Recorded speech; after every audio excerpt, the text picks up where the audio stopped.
let's start with sort of an interesting phenomenon that's been bubbling for a while in the world of media, which is this changing dynamic, or maybe power dynamic, between buy-side agencies and brands and sell-side publishers and platforms. Yep. Feels like a big deal, not getting a lot of attention yet. Can you talk about it?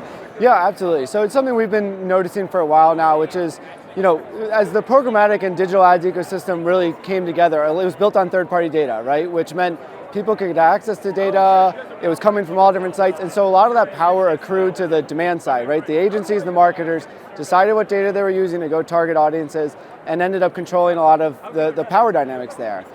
We're now shifting to this world where there's increasingly more power on the supply side, and it comes up in different ways. So via cookie loss going away, and SPO, more power going to supply side. And then there's scarcity. So in CTV, you have scarcity of inventory because it costs a lot more money to make a TV show than a news article online. And then in retail media and commerce media, there's a scarcity of data. So as there's more signal loss and we start using more purchase data into the platforms, there's a scarcity of data. And so again, power shifting from demand over to supply. And probably even more specifically, it's a scarcity of first-party data, right? I mean, yes. Retailers own these relationships with consumers. Exactly. They own the relationship with consumers. Top-tier publishers own the relationship with their consumers, right? So it's not limited just to where commerce is happening, but where do you own the consumer, where you're creating an experience where you're getting data from them and then you're able to use it. And so it definitely pushes more premium and more to the supply. Right on, totally. Okay, so another thing that I've been super interested in watching and have lots of opinions on, but I want to hear yours, is the movement beyond retailer kind of owned environments into off-site media. So what are you seeing there? What do you think? So, absolutely, this dynamic is playing out, right?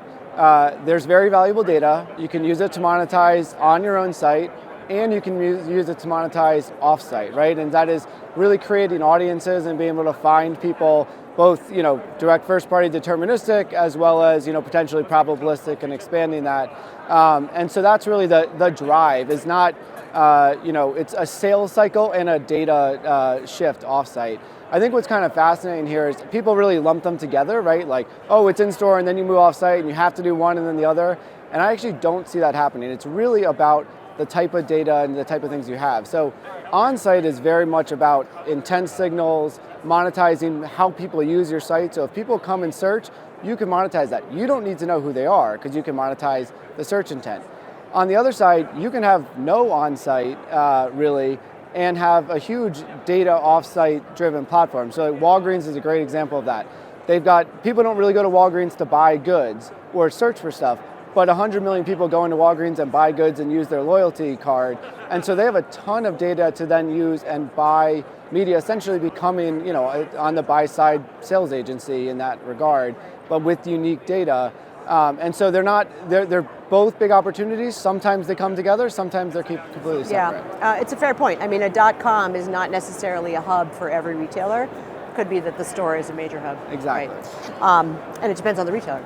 So maybe last thing, as you work at LUMA, talk a little bit about what you guys are watching in terms of developments in the technology ecosystem around retail media as an example, but sort of other forms of verticalized media or commerce media. Absolutely. So look, we're in the business of M&A, right? So we're only going to get into a place where we think there is enough of a vibrant ecosystem that there are independent technology platforms and then opportunities for consolidation. I think we've seen a lot of that happen in the ad tech world. We've certainly consolidated a lot of the LUMAscape that there was from 2010 into that ecosystem.